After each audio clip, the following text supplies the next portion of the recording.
Hola a todos, soy ReyArta777 y hoy vamos a hablar del legado tóxico que ha dejado la Iglesia con los abusos sexuales. Vamos para allá.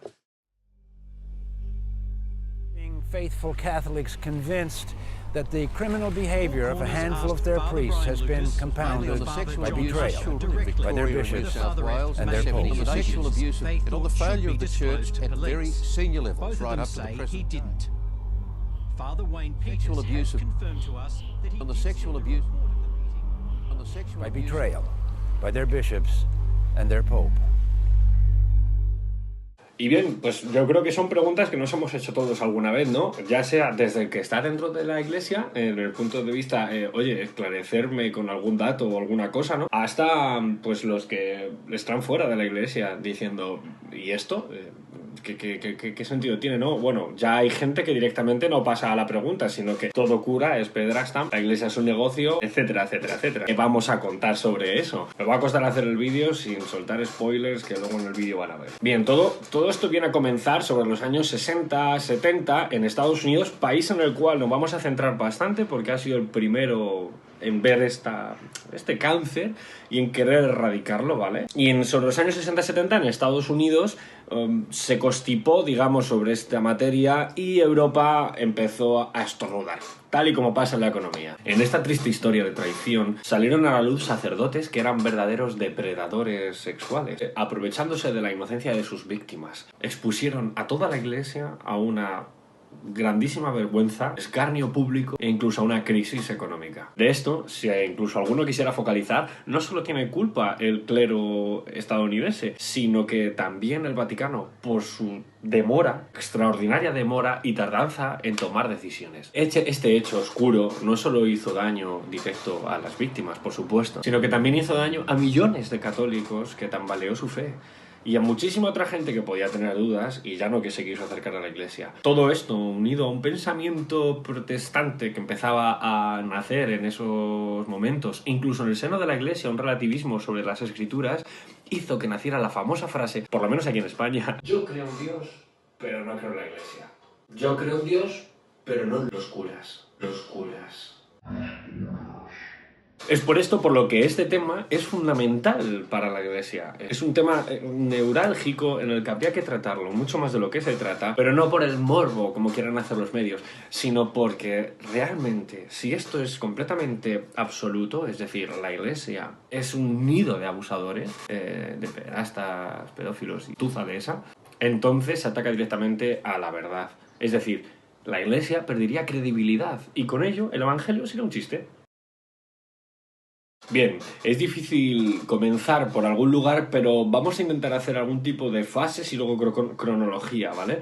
Por lo menos vamos a centrar los actores. El principal son los medios. Sin estos no se hubiera logrado destapar muchísimas cosas, ¿no?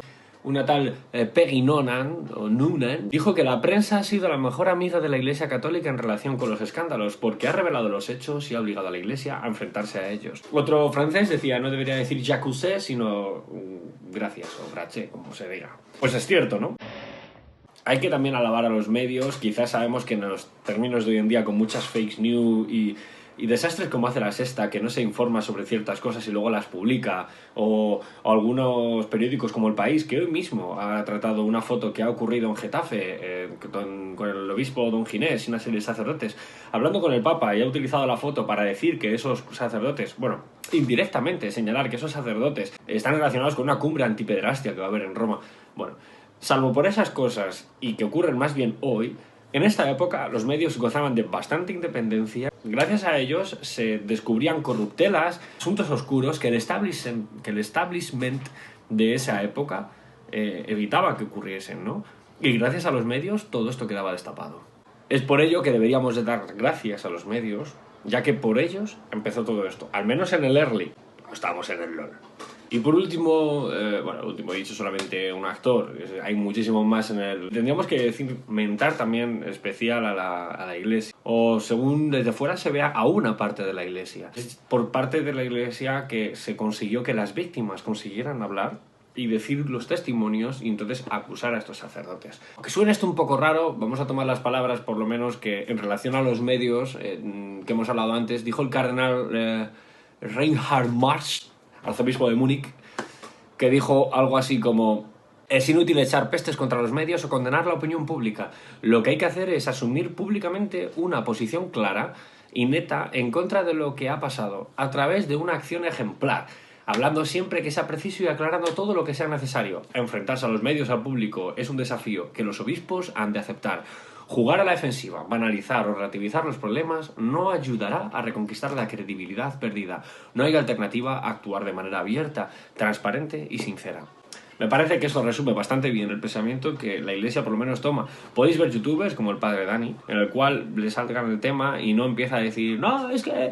No, acepta lo que hay, ¿no? El Papa Francisco agacha la cabeza, pide perdón, Benedicto XVI hizo lo mismo, y al final San Juan Pablo II, cuando se enteró del asunto, lo mismo, encomendó a Ratzinger, pero bueno, eso es tema aparte. Pero debido a que los medios atacaron con saña, cualquier caso que saliera después es llovido sobre mojado. La herida está abierta. Es el hachazo que vuelve a escocer donde el mismo lado antes te rebanaron. Vaya metáfora. De tal forma que se ha alcanzado un punto en el cual hay una muerte civil en el momento en el que te acusen sobre esto. Yo no estoy diciendo que alguien que haga esto no deba tener lo que sea. Eso ya lo dejo a vosotros juzgar como queráis. Pero lo que no puede ser es que en un Estado de Derecho, en el cual, si lo pensáis, el valor fundamental del Estado de Derecho es que alguien es inocente hasta que se demuestre lo contrario, pensar solo un segundo si fuera al revés. Directamente, en temas como este, si se te acusa mediáticamente, ya eres culpable. Y si sales inocente porque no hay pruebas, quedará el estigma puesto sobre ti de inocente por falta de pruebas. Y esto será como: ¿quién se lo cree? ¡Qué bien lo escondió! Tenemos el claro ejemplo del Monseñor Max Davis. Creo que era arzobispo de una diócesis en Australia. Recibió varias denuncias, en torno a 5 denuncias de 5 denunciantes que habían recibido abusos sexuales por él cuando eran más pequeños en un internado benedictino de la zona. Bien, el hecho es que había abusos sexuales en ese colegio. Los hubo, vamos, más bien. Y estas personas creyeron reconocer en el obispo a ese abusador. Max Davis mandó una carta de retiro voluntario a Roma diciendo que no quería ser obispo más para no manchar a la Iglesia. Automáticamente después, ese hombre sufrió una muerte pública. Pues ese hombre es sacerdote, obispo, que ya es como que da un extra de picante hot en la chara, ¿no? Y encima, pederasta. O sea, ese cóctel así junto es como... llama mucho, llena todas las portadas, ¿no? Pues al final tuvo que dejar todo este hombre y tuvo una muerte pública y es declarado inocente. Ahora, inocente por falta de pruebas. Ya queda con también el estigma incluso del que quiera no creer que ha pasado porque le han declarado inocente, cuando lea por falta de pruebas dirá: ¿quién se lo cree? ¡Qué bien lo escondió! Ya está. Resulta que simplemente fue una confusión de las víctimas, pero esto es una muerte. Es muerte civil autorizada en el acto. Hoy en día pasa con otras cosas, que ya hay otros youtubers que lo defienden, con los maltratos hacia la mujer, la violencia de género, etc. Teniendo un poco esto como, digamos, intro, speeching de entrada, vamos a hablar de las fases, por fin, por el cual pasó todo esto. Es importante saberlas. Fase número 1. El escándalo, los abusos cometidos por el clero estadounidense. Bien, en Estados Unidos, sobre los años 60 mediados, ¿vale? Y finales de los 70, en ese periodo de tiempo, por mucho que salga la BBC ahora queriendo echar chispita como que no, ocurrieron la mayoría, como luego veremos, de los abusos sexuales. Empezaron a haber ciertas denuncias sobre esto y en los años 80 hizo boom todo esto. Es importante saber que en esta época el delito menos denunciado del planeta, por lo menos en el occidente, era este. Es decir, cualquier tipo de abuso sexual, de pedofilia o pederastia que hubiera, no era denunciado o era muy bajamente denunciado porque casi no ocurría, ¿no? Hay que entender también que a las víctimas les cuesta denunciar. En esa época encima había cierta reticencia a creer al que denunciaba esto. Entonces la Iglesia, mientras todo esto iba ocurriendo, no hizo nada, no lo creyó. Entre otras cosas, que por eso lo señalo como fase 1, no es excusa, sino es que he dicho entre otras cosas, pero hay que tener en cuenta también que en esta época, aparte de que era un delito el menos acusado, cuando llegaron los 80, se convirtió en un escándalo. Todo el mundo había hecho abusos sexuales. Salía famosos, lo de Michael Jackson, todo tipo, incluyendo, por supuesto, la Iglesia. Fase número 2. El fracaso de las autoridades eclesiales locales. Bien, es aquí donde podemos llegar a un punto en el cual parece ser excusable alguna de las actitudes iniciales que tuvo la Iglesia. Excusable. Es porque hubieron muchísimas malas decisiones, ¿vale? Tenemos en cuenta que llega el escándalo, se empieza a denunciar el asunto, se empieza a conocer y entonces se mezclan varios motivos por los cuales hacer malas decisiones. Psicológicos en la cabeza de cada uno de los obispos que hubiera o sacerdotes responsables, si eran párrocos y sabían que su auxiliar había cometido algo o la habían acusado de algo, más que saberlo, supongo. Quiero suponer. Lo primero es el deseo de preservar el buen nombre de la Iglesia. Lo segundo es la incapacidad para comprender el engaño. Imaginaos, sois un obispo y tenéis la idea de preservar el buen nombre de la Iglesia y salen esos boom en la televisión y vosotros no conocéis de primera mano ningún caso y sois obispo de una diócesis. Pensáis que eso es falso o que ha ocurrido en algún lugar muy lejano, vosotros no lo conocéis ni conocéis al obispo que tiene ese problema. Entonces te informan de que alguien de tu diócesis, uno de los que tú pastoreas, porque eres obispo y la Iglesia lo ve así, tiene ese problema. Entonces tú, imagínate, vas y te reúnes con este hombre. Tú ya le conocías, pero tú ya hablas y hablas con él. Por el camino vas pensando, ¿pero cómo este hombre? ¿Pero cómo este hombre? Hablas con él y ese hombre, si es lo que es, si es hay 3 tipos de perfiles que luego veremos, ¿vale? De depredador sexual o de abusador sexual. Si es uno de los 2 primeros, por vergüenza, se va a ver tan incapacitado y siendo la preparación que había en esa época para ser sacerdote, te va a mentir. Y te va a mentir muy bien.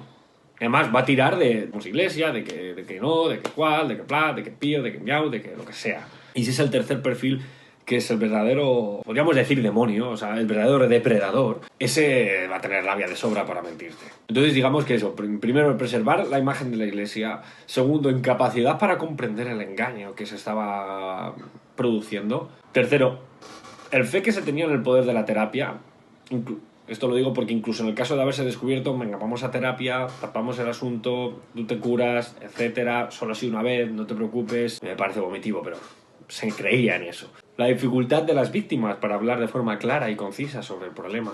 En este caso podemos pensar en las mujeres maltratadas, ¿no? La inmadurez psicológica para tratar el asunto, el cuando ocurrió, porque no hablas de golpe, sino que hablas pasado el tiempo, la falta de recordar, un montón de problemas, ¿no?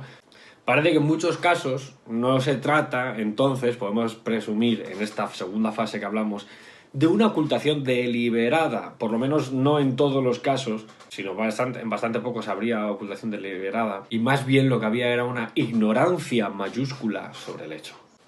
Tercera fase, fracaso de la autoridad eclesiástica general. Bien, en 2000 y 2002 los obispos de Europa se reunieron para tratar el tema y comenzaron a introducir medidas serias, copiadas básicamente de los americanos, pero los americanos ya las tenían hechas, ¿no? Había algunas que eran buenas y otras que luego veremos... Madre mía. Entonces la atención se desvió a Roma. Aquí ya venimos en algo general, o sea, ya es el total, ¿no? Hay que tener en cuenta una cosa, y es que la Iglesia es una realidad muy singular. Es jerárquicamente organizada desde Roma hasta aquí, hasta cualquiera de vuestros barrios, y a la vez profundamente descentralizada. Es decir, un sacerdote es dueño y señor de su parroquia. O sea, independentísimo.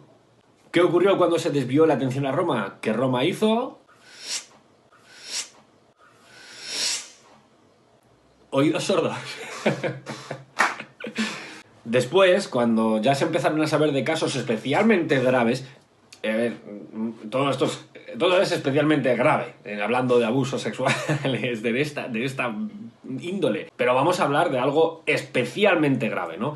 Y cuando digo especialmente grave es que el arzobispo de entonces de Viena, Hans-Hermann Grohe,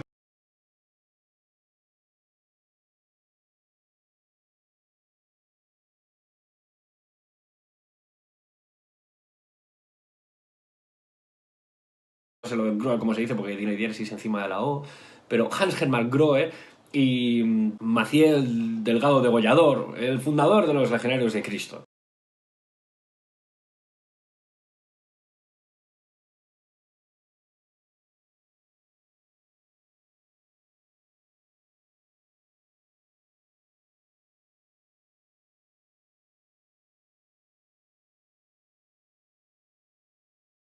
que Ratzinger le hizo. Estos dos individuos, es que no solo es que fueran ya no abusadores, eran depredadores sexuales, manipuladores de conciencias, sino que además deliberadamente hubo obstrucción y ocultación frente a la justicia de pruebas, manipulación de testimonios, etc. O sea, eran casos flagrantes de personas sin vergüenza es la palabra menor que se les puede decir. Es entonces cuando el entonces Papa, San Juan Pablo II, tomó conciencia de todo esto, dijo, aquí pasa algo, y el que ordenó al que entonces era, no sé cómo se dirá, no sé si es prelado, vicario, rector, líder, director, jefe de la Congregación por la Doctrina de la Fe, era algo así como la Inquisición moderna, no del todo, pero casi. El cardenal Ratzinger, quien luego sería Benedicto XVI, le encargó que se ocupara de todo esto. Que si llegaban abusos o cartas de informes de esto, fueran a él, que se enviaran de las diócesis, etc. Bueno, eso se hizo un poco después, pero que el cardenal con la Congregación por la Doctrina de la Fe se ocuparan de este tema. Es entonces cuando se llegó a la conclusión, tras leerlo todo, Ratzinger lo acabó destrozado leyendo estas cosas, de que por 2002-2003 se mandó a hacer un informe a una prestigiosa institución especializada en delitos penales y criminología, que es el John Jay College de Nueva York. Y se le pagó un alto coste, o sea, no se escatimó, en esto se quería sacar todo, se quería hacer una radiografía del asunto que ocurría, 1,8 millones de dólares para ver lo que había ocurrido, descubrir perfiles de los abusadores, descubrir realidades, descubrir víctimas, descubrir números, datos y saber qué ocurre con esto para poner medidas contra ello. Teniendo en cuenta todo esto, podemos entonces hacer una cronología bastante fehaciente sobre los hechos que han ocurrido. Primero, como la fase indicaba, una no creencia, pero ya a nivel local, esto todavía no llega a Roma, ¿vale? A mediados de los 60, a finales de los 70, el delito menos acusado que había en el planeta, la gente encima no lo creía, se trataba a las víctimas con cierto desdén de que no puede ser lo que estáis diciendo, etc. Además, no olvidemos que las víctimas, no sabiendo que trataban así, pero el dolor, el problema psicológico que tienen que haber tenido al que les haya pasado eso, les hace todavía más difícil emocionalmente recrear la situación, porque al quererla contar tienes que recordarla y es muy difícil. Es muy difícil que las propias víctimas se unieran fácilmente y pudieran hacer una cabeza de lanza contra esto, ¿no? Unido a esto, lo que os contaba de los sacerdotes, de que algunos de los obispos no lo creían, no tenían datos sobre ellos, pensaban que era un boom, se acusaba a todo el mundo, hasta a los presidentes del gobierno se les llegó a acusar. En definitiva, que lo que en esta época se clasifica como encubrimiento es sencillamente falso. En un primer momento, como digo, en un primer momento nada más se puede decir. Ahora bien, la segunda y siniestra parte del tema es que los obispos, una vez tuvieron conocimiento, y Roma una vez tuvo conocimiento, en actuar tardaron demasiado. Roma quizá no tanto, o sí, por esperar al informe y todo eso, pero los obispos bastante más. Hay que señalar también, y es que, a ver, me duele decir esto porque parece que es que estuviéramos excusándolo, ¿no? Pero hay que señalar que los obispos de las diócesis en Estados Unidos tenían informado o en conocimiento en torno a un 4 al 6% de los casos que habían ocurrido en los años 80, cuando ¡pum! Por lo tanto, ellos mismos no lo creían. ¿Cuál es el problema? Que contra muchos de los que había ocurrido esto no hubieron medidas. Escuchad, es que no hubieron ni siquiera medidas, o sea, no hubieron ni judiciales, pero ni tan siquiera canónicas. O sea, no hubo ni derecho penal ni derecho canónico. Se tomaron otras medidas que luego veremos que gracias al Boston Globe se desveló en la diócesis de Boston, pero es lamentable, esto es lamentable, que sea un 1%, pero toma medidas, ocúpate de ello, pero no hagas la guarrería que luego hicieron. Es entonces cuando entramos en lo de la sociedad jerárquica. Un sacerdote, cuando tiene una parroquia, tiene autoridad, o sea, tiene persona jurídica sobre ella, ¿vale? Entonces es como una especie de empresa. Y la diócesis abarca todas esas. Entonces es más fácil acusar directamente a la diócesis amparándote en el desconocimiento de cómo actúa la Iglesia. Es como si acusáramos directamente a Roma, pero sería más largo y difícil y tedioso. Pero bueno, es más fácil acusar a la diócesis que acusar solamente a la parroquia. Entonces, cuando la Iglesia ya llevaba en torno, perdonad que tengo las cifras y es que no me las sé de memoria, pero 2,7 mil millones de dólares gastados en esa época, de los cuales 900 millones eran en abogados, el resto en indemnizaciones que se tenían que pagar jurídicas. dijeron, estas medidas que estáis tomando en Estados Unidos no son suficientes. Es entonces cuando también todo esto repercutió en Europa y lo de la Congregación por la Doctrina de la Fe, etc. Entonces se hizo el informe aquel de los 1,8 millones de dólares. Este informe consta de 2 partes. Es bastante tocho y consta de 2 partes. La primera, la naturaleza y el alcance del problema de los abusos sexuales a menores por sacerdotes y diáconos católicos en Estados Unidos, publicado en 2004. Y la segunda parte, las causas y el contexto del abuso sexual a menores por sacerdotes católicos en Estados Unidos 1950-2010, publicado en 2011. Antes de comentar en lo que estos informes impactaron en la idea de que la Iglesia tenía sobre esto y en cómo ésta reaccionó, vamos a entrar bien claro en la desvergonzonería que hubo con lo de Boston, que es por lo que la Iglesia se acabó enterando del todo de esto y repercutió a Europa, y la Iglesia entonces empezó a investigar. Resulta que en 2002 el Boston Globe, que es como la prensa de Boston, convenció a jueces en instancias legales de que la archidiócesis de Boston hiciera públicos sus archivos confidenciales. Los jueces aceptaron, inacción por parte de muchísimos obispos, sacerdotes que no hacían nada y lo sabían. Indemnizaciones en secreto para callar a la gente. Traslado de un lado a otro del país o dentro de la misma diócesis a sacerdotes que se sabía habían hecho esto. Eran reincidentes y se les daba terapias que no estaban supervisadas por otros sacerdotes.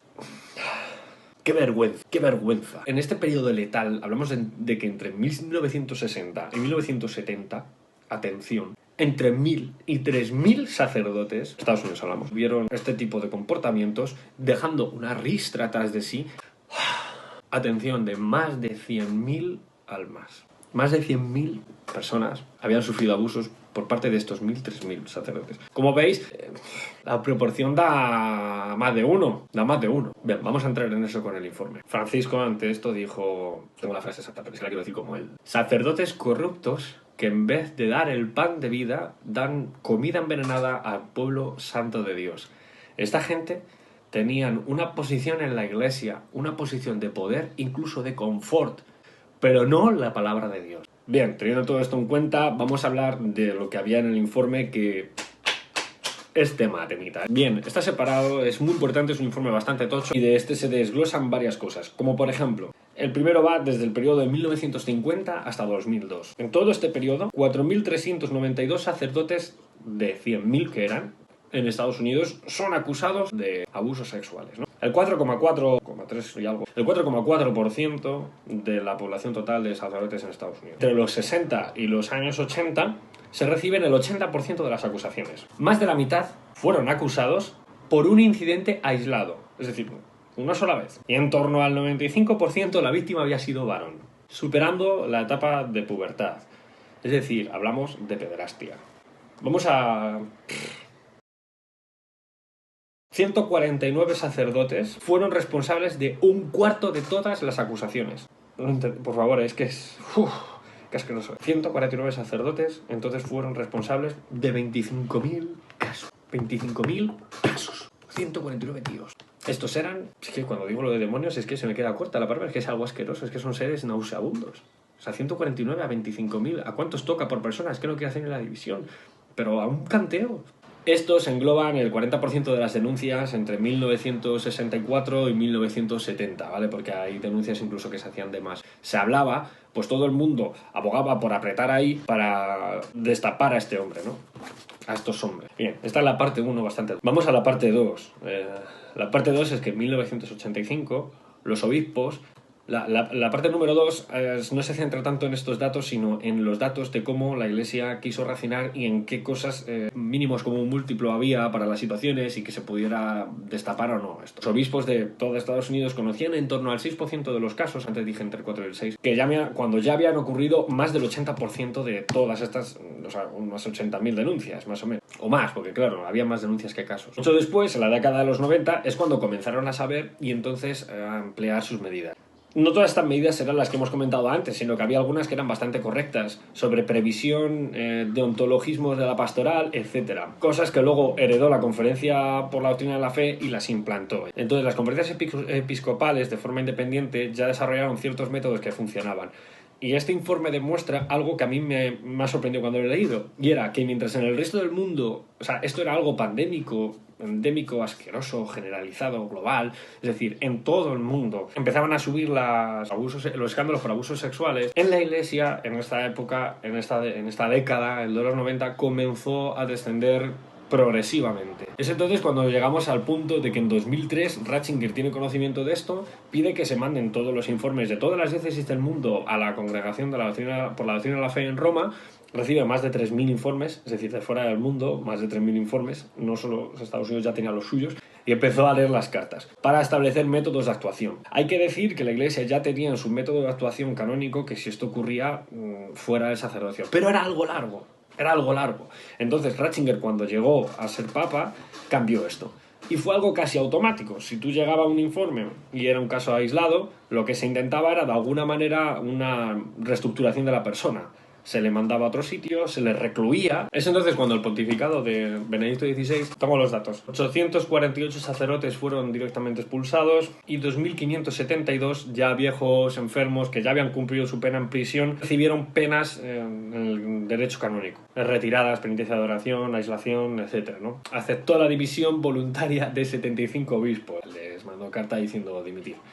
En 2011 se endureció bastante más este tipo de actuación. Ya no había ese tipo de reclusiones, ya no había... Directamente venía el informe, se sellaba fuera del sacerdocio, expulsado. A la más mínima duda, al más mínimo caso aislado, expulsado, y a las autoridades locales, cuando la Iglesia tiene obligación en su propio derecho canónico de primero avisar a las autoridades locales si es obligación, y luego a Roma. Señalo de si es obligación porque la Iglesia tiene presencia en países que esto no es delito. Hay países en África que no es delito acostarse con los niños. Bien, pues esto es lo que sacó los informes. Ya leyendo los informes, la verdad que sorprende en su proceder, en lo que hay muchas cosas acusables, muchas cosas no. Los datos son escalofriantes, son más escalofriantes de lo que la prensa por lo menos ha podido señalar. Y podemos deducir también perfiles de agresores, que esto me parece muy importante porque... Claro, uno lee todo esto y acaba quedando como que la Iglesia tiene algún tipo de mal suyo propio, que es suyo, aunque esté en todo el mundo, pero la Iglesia tiene uno, que es como una especie de nido, donde ahí habitan, ¿no? Como si fueran cucarachas y están dentro, ¿no? Sin embargo, esto tiene una explicación, ¿no? Es que hay bastantes tipos de perfiles. Desde fuera se ha querido presumir estos perfiles. Se han querido presumir en que la Iglesia, muchos sacerdotes son gays, que el celibato es un problema, los seminarios, etc. Bien. Vamos a señalar una cosa, y es que según estos informes, el segundo sobre todo, que es el que analiza causas y quiere ver datos exhaustivos de cómo purgar esto, el 5% de los sacerdotes de todo esto eran verdaderos pedófilos. Gran número de víctimas y preadolescentes, depredadores. Y el resto, agresores de ocasión. Cuando se refiere a ocasión, pues eso, que una, y en algunos casos hasta 2 veces. Señala también que no sé en qué...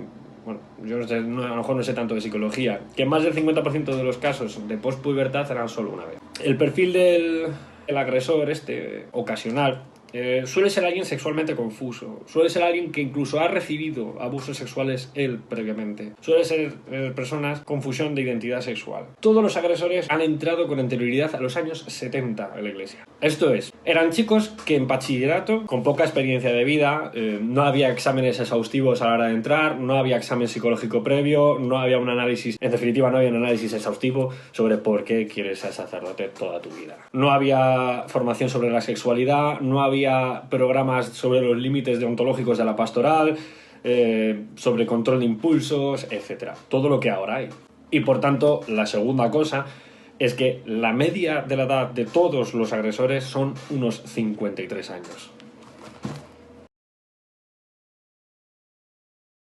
Ya una vez tenemos todos los perfiles redactados, hemos hablado sobre las fases del conflicto, iba a decir, las fases del problema, hemos hablado sobre la cronología del problema, que la verdad me era desconocida. Yo pensé que esto era algo que todavía hoy la Iglesia estaba como en querer cambiarlo, pero veo que no. De hecho, el Papa Francisco lo ha recrudecido muchísimo. Confirmaba mis sospechas sobre que Ratzinger le llamaban el barrendero de Dios, que iba barriendo la escoria que había en la Iglesia. Y por último hemos hablado del perfil que estos identificadores han mostrado, cómo la Iglesia tiene un filtro ahora bastante gordo. Y bueno, vamos a verlo, los resultados. Los resultados que arrojan es que mientras en todo el mundo no dejan de crecer levemente, pero deja de crecer, lamentablemente también, los abusos sexuales y la mafia por sexo que hay en el mundo, mientras que la Iglesia no deja de crecer.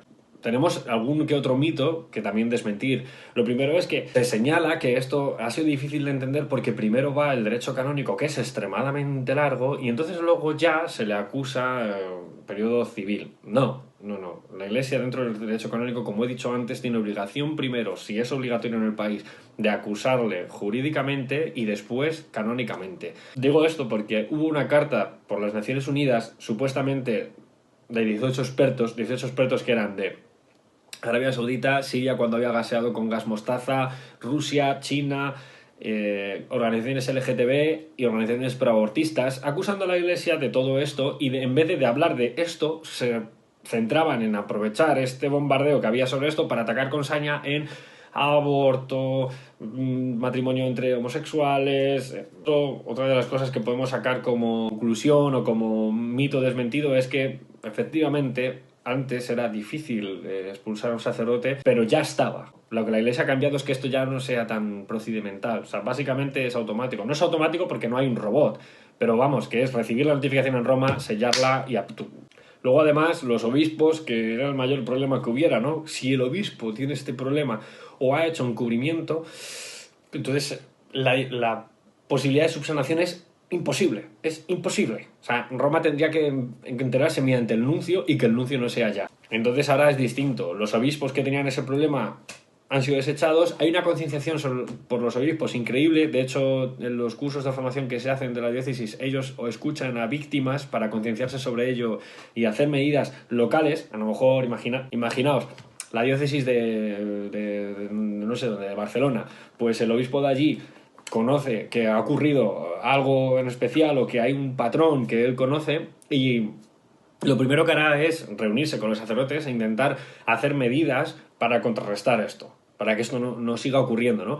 Y luego lo más probable es que en conferencias episcopales o cuando encuentre con otros obispos, si esto ha dado resultado, lo comparta con ellos, como, oye, mirar que esto me ha funcionado. Con lo que quiero señalar esto es que encima hay autonomía y formación autonómica sobre estos problemas, bueno, autonómica local. Y bueno, por último, pues, ¿qué resultados acaba arrojando esto? Que mientras veníamos de unas 100.000 víctimas, casi 4.000 sacerdotes, en Alemania han habido en todo este periodo, desde 3.000 sacerdotes también, en otros países 1.000, bueno, pues los resultados finales es que en 2016, por ejemplo, tengo el dato, que en Estados Unidos, que hay en torno a, atención, 30.000 sacerdotes diocesanos, para los que no sepáis esto, los que están en parroquia, 15.000 de órdenes, jesuitas, franciscanos, escolapios, del Opus, etc.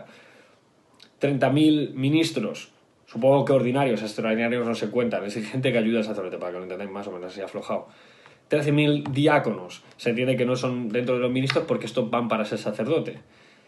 75.000 monjas o hermanas y 5.600 monjes, frailes o hermanos. De entre toda esta gran cantidad, ¿vale?, que podríamos englobarlo en religiosos, en 2012 tenemos 397 denuncias de 390 víctimas, de 313 agresores. O sea, es que si lo comparamos con solo sacerdotes diocesanos, nos da el 1,13%. Pero como lo comparemos con todo sumado, no sé qué llega, al 0,05%. O sea, hemos pasado de un 4,4 que había a un 0, me parece que esto es notable. O sea, me parece que la prensa debería de hablar también. Pero no por nada, o sea, no por ponernos la medallita y que se olvide lo del pasado. El Papa, de hecho, sigue pidiendo perdón por lo que ha ocurrido en el pasado, sino para que otras organizaciones se tomen medidas sobre ello. Es que estamos hablando de que la Iglesia ha pasado de estar a la cabeza de la mierda a estar a la cabeza de la antimierda. O sea, ha pasado a ser ahora la líder en este tema, en este ámbito. La Iglesia es la pionera, es la que ha desarrollado métodos para que no ocurra. El tema es calentito y candente, un tema que tiene muchas contraposiciones. Supongo que si a algunos les ha salido algún sopor en la piel, ¿no?, en su epidermis le ha explotado algún tipo de volcán y el pecho se le ha volcado, pues lo siento mucho. A otros, si les ha dado vergüenza porque están dentro de la Iglesia, pues lo sentimos, es lo que hay, ¿no? Si os gustan más vídeos así, de tratar temas que no todo el mundo trata o temas que son tabú realmente para la sociedad, es decir, que si solo los tratas desde una perspectiva o desde otra, solamente hay esas dos, sino intentar ahondar un poco en lo que ha ocurrido y ver cómo ocurre, pues y ver cómo han sucedido las cosas, pues dadle a like si os ha gustado, suscribiros, que me ayudaréis muchísimo y habría más vídeos. Soy Reyarta777 y este es un canal libre de todo sesgo y español pese a quien pese. Un saludo, Dios os bendiga y hasta otra. ¡Chao!